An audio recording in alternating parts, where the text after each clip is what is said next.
Just hold 25 Solana. Right guys, today we are going to be reacting to Solana CEO Anatoly Yakovenko, where he's going to be explaining his crazy master plan to 100x. So if you're not holding any Solana, make sure to stick around till the end of the video.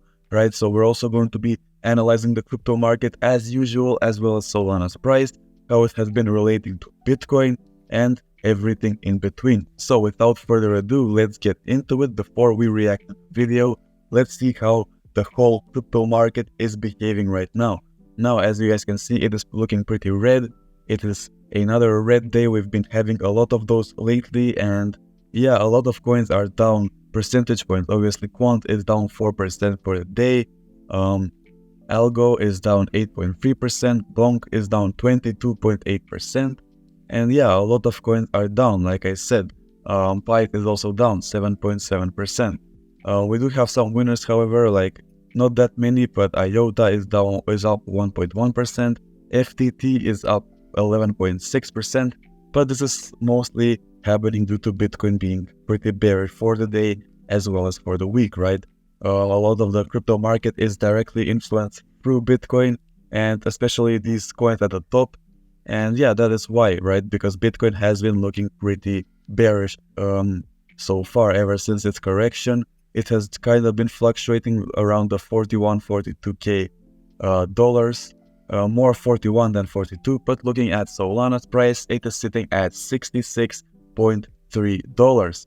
And yeah, for Solana's price, obviously, it does look kind of bearish for the short term, but I'm not really worried about that price because I'm looking at the long term. And as you guys can see, in the long term, Solana has been one of the most bullish tokens on the market, right?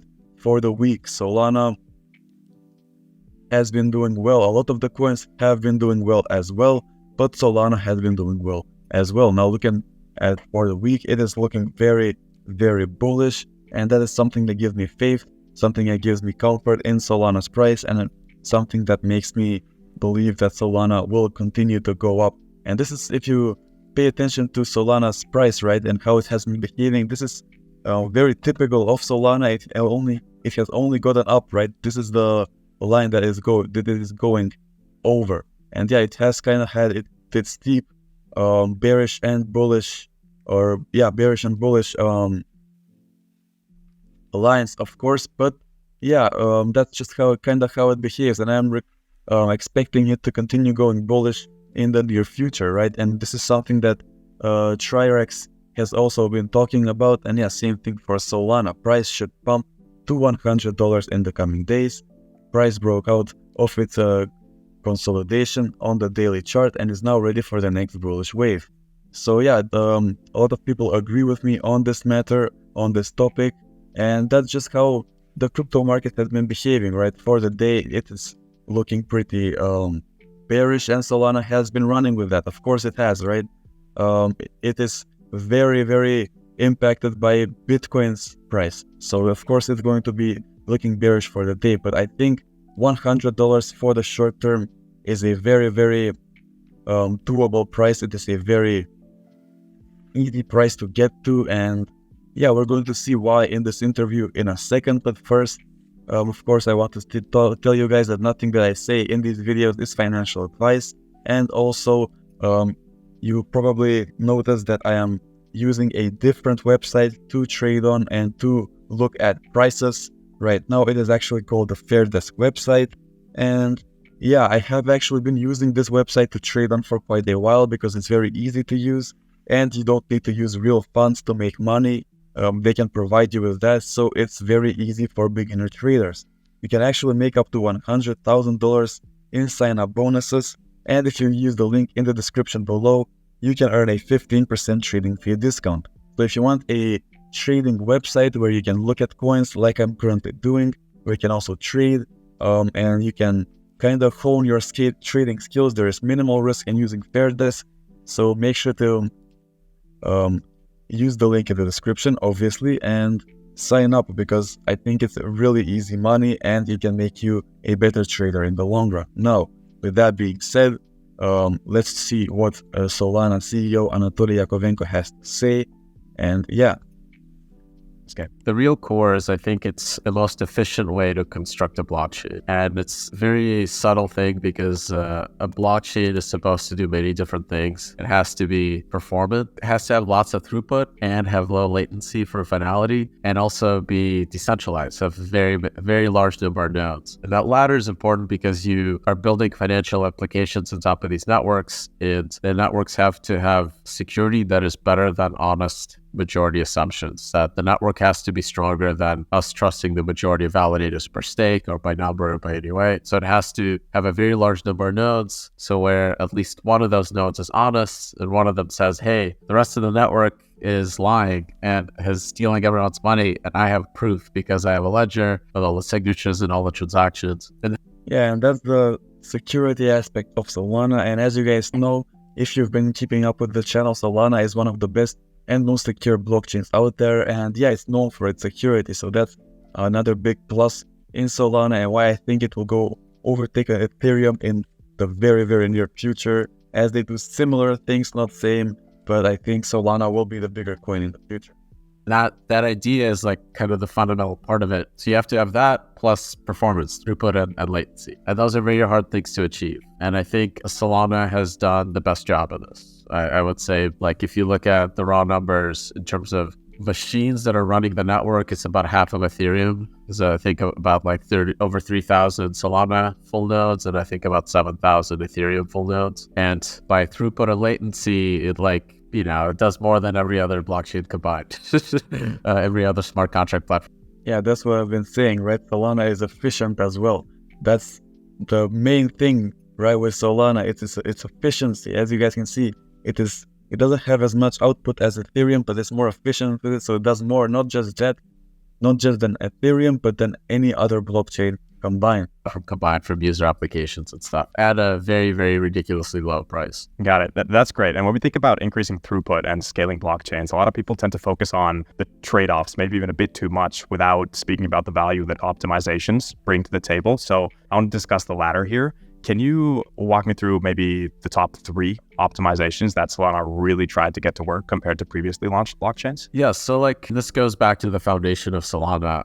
I literally had 2 coffees and a beer. That's as the legend goes. And I had this eureka moment that there's a way to encode passage of time as data. And I didn't know that these things were called verifiable delay functions. And if I did, I probably would have never started Solana, because Dan Bonnet is a very smart guy at Stanford. Yeah, and Solana CEO is also a visionary, like you can hear from him talking about it. Everything about Solana. He's also very humble, which I respect. And we only cover projects with great CEOs on this channel. Obviously, we cover Quant as well.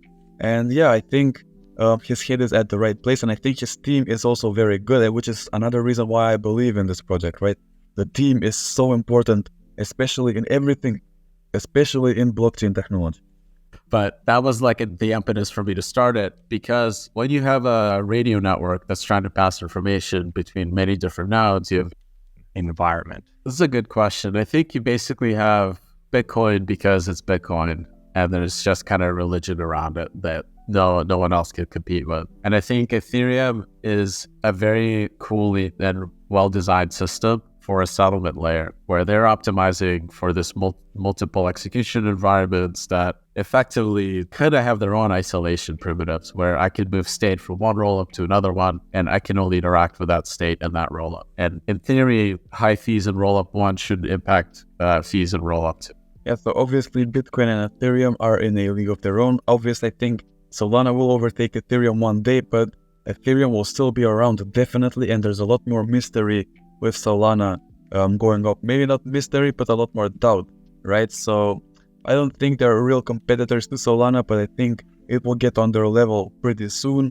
Obviously, Bitcoin is the coin, is the king of all coins, but I think Solana will be able to get into a similar stratosphere, right? And that's pretty cool. But that system is, I think, designed for a very specific thing, which is to minimize the amount of work that the engineers in the L1 have to do. And I wouldn't even say that, they say it's because they want to minimize the hardware requirements, but I think the ultimate goal is to ossify the Ethereum protocol and make it as simple and small and dumb as possible. And that is actually really important. And that creates a robust settlement layer. and pushes all the complexity up to the roll-up application layer. But there's a ton of trade-offs there for users. Like there's performance trade-offs, there's UX trade-offs where I have to move like assets between domains whenever I need to interact with them. And all the solutions that try to fix that are never going to be perfect. You can't have an NFT in like 5 different states. It can only exist in one. Like there's like a bunch of data structures and crypto that just doesn't really work well. And that's the composability problem of that space. And Solana is designed from the beginning to be a single monolithic environment where we try to be this like, how do we maximize the efficiency of the chain? Like how do we use all the... Yeah, that's what I've been saying, guys. Efficiency. Solana is designed to be efficient. I don't really think there's another multi-chain blockchain landscape technology that's as sufficient as Solana, right? I think Solana has kind of cleared the way for efficiency. So yeah, let's see what else he has to say about this. Hardware resources available to us to maximize throughput and the amount of state that this thing can handle and the amount of concurrent transactions that we can execute. So I would say that like there is Pareto efficiency trade-offs between all of these, and Solana occupies this like performance maximalist thing. And that doesn't mean that we're giving up on decentralization. We're giving up on hardware costs, but I don't think hardware costs are a blocker for decentralization. When you start, yeah, there's the efficiency again, right? They're giving up on hardware costs, and yeah, it's not really, it's still decentralized, right? So there has been some confusion going around whether it's still decentralized, but it definitely is, right? Are looking into these things that are all chains have to implement eventually for shared security, like clients. Like the vast majority, if we're talking about 1 billion users on the planet, 99.99% of them are not going to run full nodes. They're going to run like clients, and they're going to depend on the assumption that there is at least an honest minority, if not one honest node in these networks that could notify all the like clients that the majority committed fraud. And that's a very strong security assumption. And this is going to be, I think, the de facto standard for any blockchain that eventually succeed. And yeah, see, so Solana are setting the standard, right? That's another big reason why I believe in this project. They're standard setters. They know what it takes to succeed in this space. And I think with their coin, especially with all the NFTs around it as well, I don't really see a way they don't 100x in the future. I'm just going to be honest. Solana would be one of those that would implement something like this. Ethereum, of course, as well. Yeah. Actually going to be, I think, the hard engineering bottleneck. But again, you know, speaking about applications, given your architecture, which apps are the best suited to be built on Solana in your opinion? And would that be apps with lots of monetary value locked within the smart contracts, or something more like low value applications? And then also, what are you personally most interested in seeing? I mean, yeah, that's a good question, right? Because Solana is very suited to build apps, and yeah, but not all apps are very suited to be built on Solana. So I'm really curious to see what type of apps and what apps specifically are best suited to be built on Solana.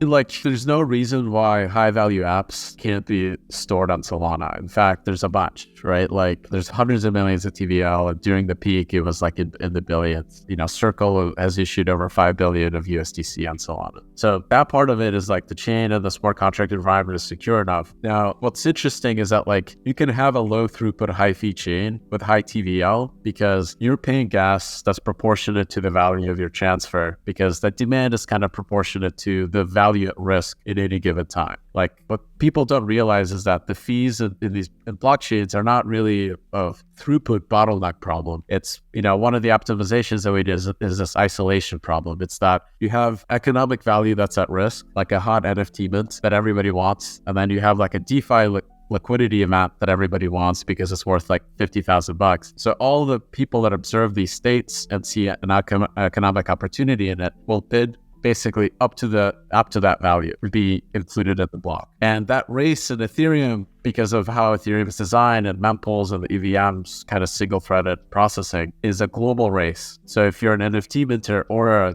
DeFi liquidator, you're all bidding for the same like write lock. You're all trying to access to the same state. Now in Solana, that's like, yeah, that's the Ethereum side of it. And right, Ethereum is efficient, but it's not nearly as efficient as Solana, in my opinion, especially with how it integrates apps. And yeah, Solana, that's one of the big reasons why I think Solana will be better than Ethereum in the future for certain things, at least. Of course, Ethereum is still an amazing coin and will always have its place in the blockchain space, but yeah, let's see what he has to say about Solana, right? Obviously, he's a bit biased as he's the CEO, but well, yeah, let's see what he has to say.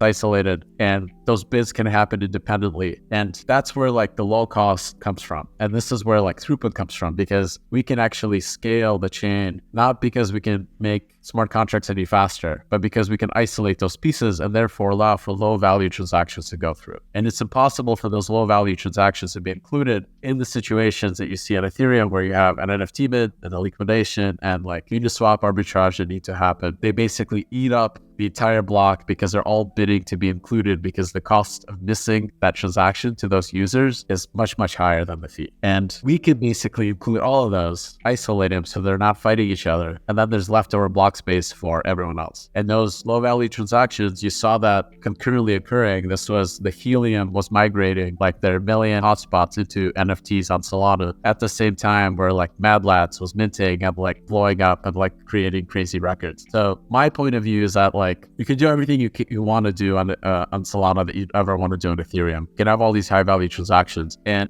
yeah, and that's the main point, right? You can do anything that you want to do on Ethereum. You can also do it on Solana, but Solana also is capable of doing so much more, right? Ethereum may be more popular in the space right now, but Solana has the it factor. It has the more efficient blockchain technology. It has the more safe as well blockchain technology. So in my opinion, it is just better at more things. And you're going to pay less for them. That's kind of the beauty of it. And then you can also build really cool applications like Backpack, which is has messaging built in, like XNFTs, where like applications are deployed as NFTs, and there's social interactions and all these other things that can now be like super low value transactions. But yeah, those are very cool apps to have on your blockchain as well, right? You can build a lot of interesting high functional apps as well, right? They can function really well in society, and that have a use basically, and that makes you want to use more Solana.